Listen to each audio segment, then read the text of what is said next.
Halo semuanya, saya Gayuh Giliwana bersama rekan-rekan saya Muhammad Husni Mubarok, Muhammad Adrinta Abdul Razak, dan Naufan Irham Hafiza. Pada kesempatan kali ini akan membahas mengenai COVID 2019 Design Guide. Secara garis besar, pada presentasi kali ini kita akan membahas 3 hal. Yang pertama adalah overview mengenai COVID 2019, yang kedua adalah design faktor, dan yang ketiga adalah design and implementing a governance system. Mari kita mulai dengan overview COVID 2019. COVID 2019 adalah versi terbaru dari COVID-5. COVID 2019 sendiri dibangun berdasarkan pondasi yang kokoh dari versi sebelumnya, di mana mengintegrasikan perkembangan terbaru yang mempengaruhi teknologi informasi perusahaan.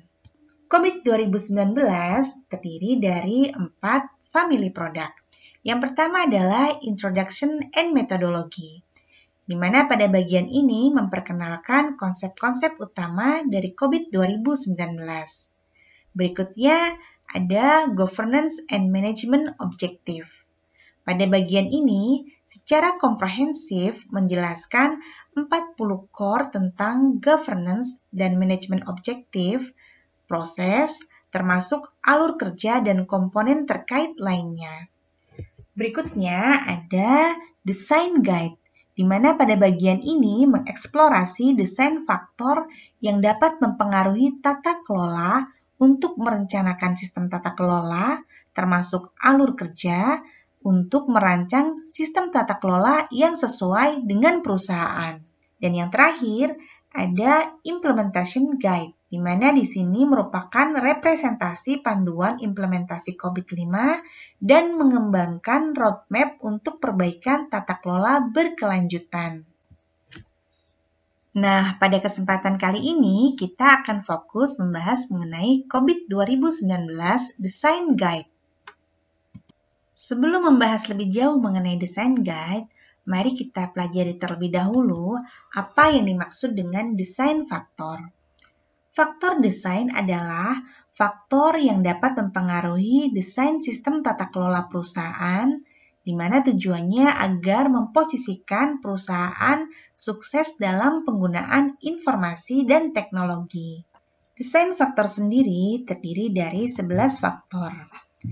Yang pertama adalah enterprise strategi, yang kedua enterprise goals, yang ketiga risk profile, yang keempat information and technology related issue, yang kelima threat landscape, yang keenam compliance requirements, yang ketujuh role of IT, yang kedelapan sourcing model for IT, yang kesembilan IT implementation method, yang ke-10 teknologi adoption strategi, dan yang terakhir, yang ke-11 adalah enterprise size. Berikutnya akan kita jelaskan satu persatu mengenai desain faktor ini.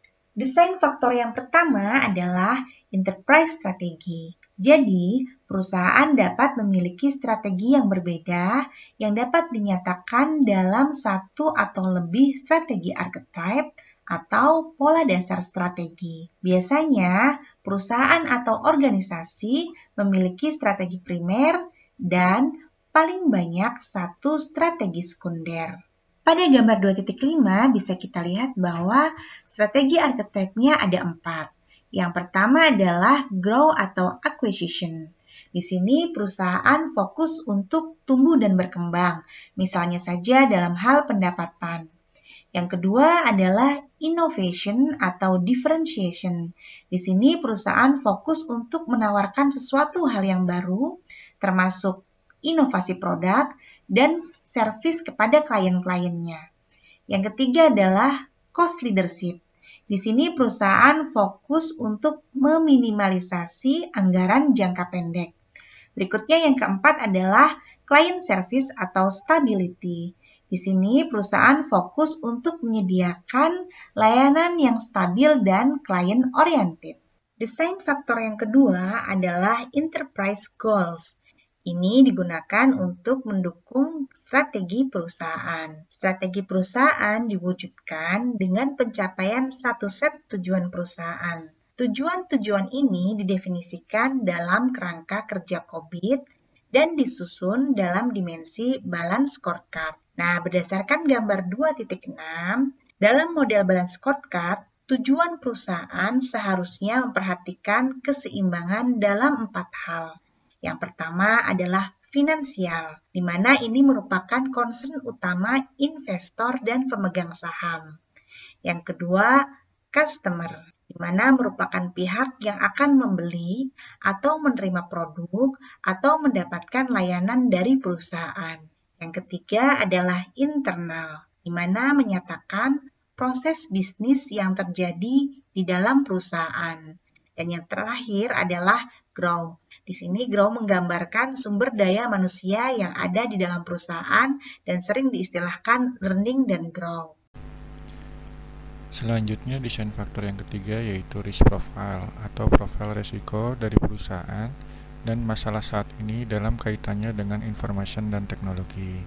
Profil risiko mengidentifikasikan jenis risiko terkait IT perusahaan yang saat ini terekspos dan menunjukkan bidang risiko mana yang melebihi dari risk appetite. Terdapat 19 kategori risiko berikut ini yang patut dipertimbangkan.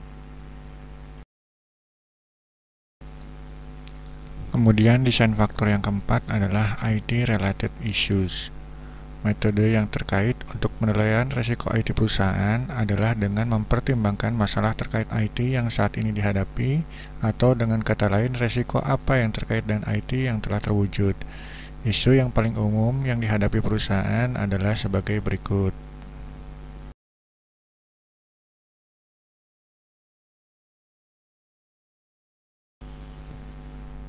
Kemudian desain faktor yang kelima adalah threat landscape, di mana perusahaan beroperasi. Threat landscape ini dapat diklasifikasikan menjadi dua kategori, yaitu normal, artinya perusahaan beroperasi di bawah tingkat ancaman normal.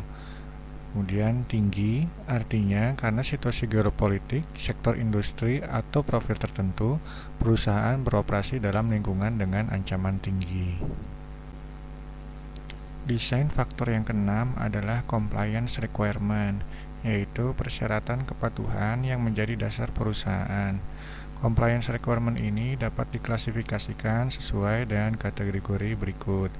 Yang pertama adalah persyaratan kepatuhan rendah, artinya perusahaan tunduk pada serangkaian persyaratan minimal kepatuhan reguler yang lebih rendah dari rata-rata. Kemudian persyaratan kepatuhan normal, artinya perusahaan tunduk pada serangkaian persyaratan kepatuhan reguler yang umum di berbagai industri. Dan yang terakhir adalah persyaratan kepatuhan tinggi, artinya perusahaan tunduk pada persyaratan kepatuhan yang lebih tinggi dari rata-rata, paling sering terkait dengan sektor industri atau kondisi geopolitik. Desain faktor yang ketujuh adalah role of IT atau peran IT untuk perusahaan. Peran IT untuk perusahaan dapat diklasifikasikan menjadi support, artinya IT tidak krusial atau penting untuk menjalankan dan kelangsungan proses bisnis dan layanan maupun untuk inovasi mereka. Kemudian factory, artinya ketika IT gagal, ada dampak langsung pada proses dan kelangsungan proses bisnis dan layanan. Namun, IT tidak dilihat sebagai pendorong untuk berinovasi dalam proses dan layanan bisnis. Kemudian selanjutnya adalah turnaround, artinya IT dipandang sebagai pendorong untuk berinovasi dalam proses dan layanan bisnis. Namun, untuk saat ini tidak ada ketergantungan kritis pada IT untuk menjalankan dan kelangsungan proses bisnis dan layanan. Kemudian, yang terakhir adalah strategic, artinya IT sangat penting untuk menjalankan dan berinovasi dalam proses dan layanan bisnis organisasi. Kemudian adalah desain faktor yang ke-8, yaitu sourcing model for IT. Model sourcing atau pengadaan yang diadopsi oleh sebuah perusahaan diklasifikasikan menjadi 4 model. Yang pertama adalah outsourcing, di mana pengadaan layanan IT menggunakan jasa pihak ketiga. Yang kedua adalah cloud model, di mana pengadaan menggunakan layanan cloud service. Yang ketiga adalah insource, di mana perusahaan mengadakan sendiri IT dengan adanya IT staff and service, dan model yang keempat adalah hybrid atau model campuran. Desain faktor yang kesembilan adalah IT implementation method. Metode yang diadopsi perusahaan dalam mengimplementasikan IT dapat dikelompokkan dalam 4 metode. Yang pertama adalah agile, yaitu di mana perusahaan menerapkan metode agile development dalam mengembangkan dan mengimplementasikan IT-nya. Yang kedua adalah menggunakan metode development and operation atau DevOps. Yang ketiga adalah model tradisional, di mana perusahaan dalam mengimplementasikan IT-nya lebih menggunakan pendekatan klasik seperti waterfall. Yang keempat adalah model hybrid atau model campuran. Desain faktor yang ke-10 adalah strategi dalam mengadopsi sebuah teknologi yang baru. Dalam mengadopsi teknologi yang baru, sebuah perusahaan dapat menggunakan 3 strategi. Yang pertama adalah first mover, yaitu sebuah perusahaan mengadopsi teknologi yang terbaru seawal mungkin dan menjadi yang pertama dalam menggunakannya. Yang kedua adalah follower, yaitu perusahaan akan menunggu sebuah teknologi baru menjadi umum dan banyak digunakan, baru kemudian menggunakannya. Dan yang ketiga adalah slow adopter, yaitu sebuah perusahaan yang akan sangat lambat atau menunggu sampai akhir baru dia mengadopsi sebuah teknologi yang terbaru. Untuk desain faktor yang 11 adalah enterprise size. Desain dari sistem tata kelola suatu perusahaan dapat dikelompokkan menjadi 2 kategori yang berdasarkan ukuran dari perusahaan tersebut. Yang pertama adalah ukuran large enterprise atau besar, di mana enterprise yang besar terdiri dari 250 karyawan tetap. Yang kedua adalah kategori small and medium enterprise, yaitu sebuah enterprise perusahaan yang memiliki 50 sampai 250 karyawan tetap.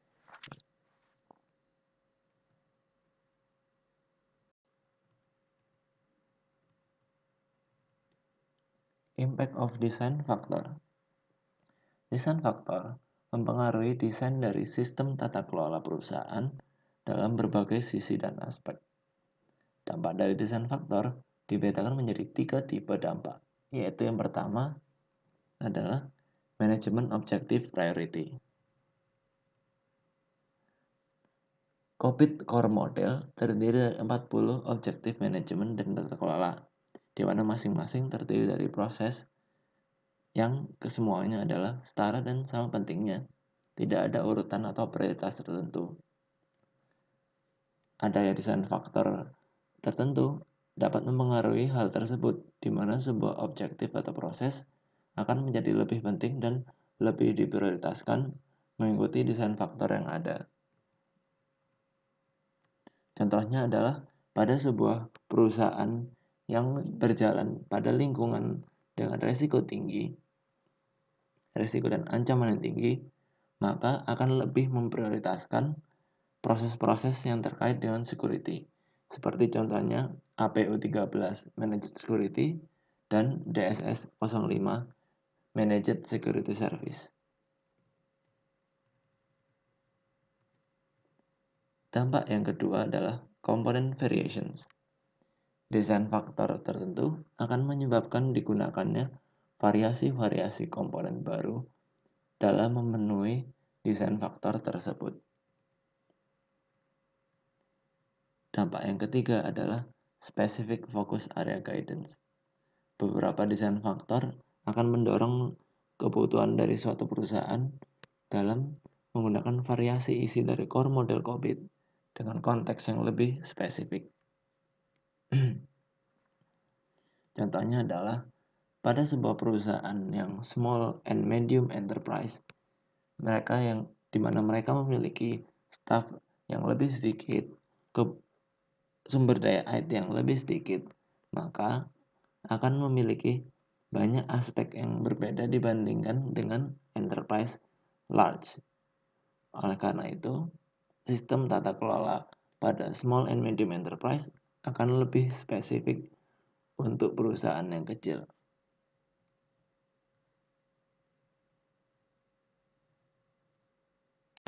Baik, sekarang kita akan masuk ke desain dan implementasi sistem tata kelola.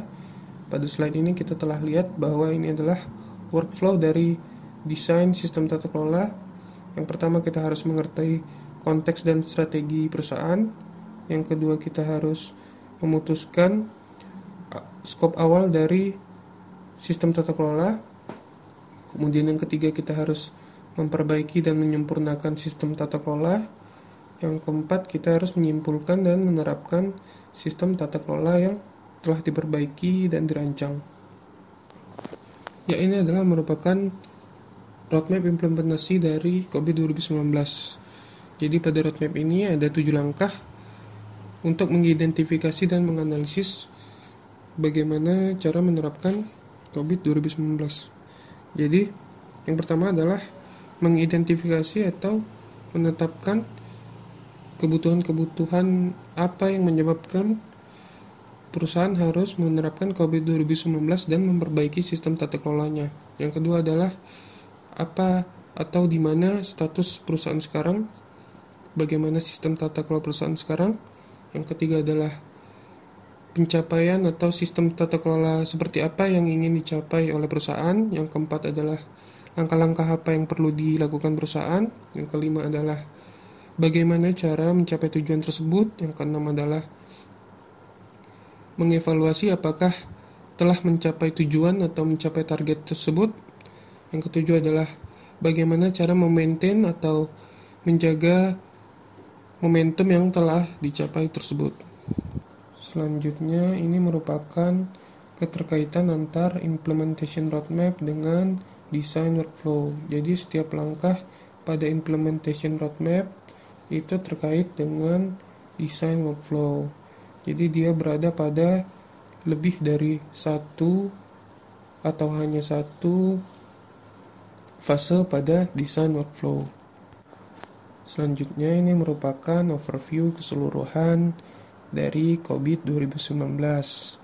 Kita lihat COVID 2019 itu menerapkan COVID 5 juga serta standar-standar lainnya. COVID 2019 itu dapat didesain atau dibentuk sesuai kebutuhan perusahaan. Baik, sekian presentasi dari kami. Terima kasih atas perhatiannya. Sampai jumpa.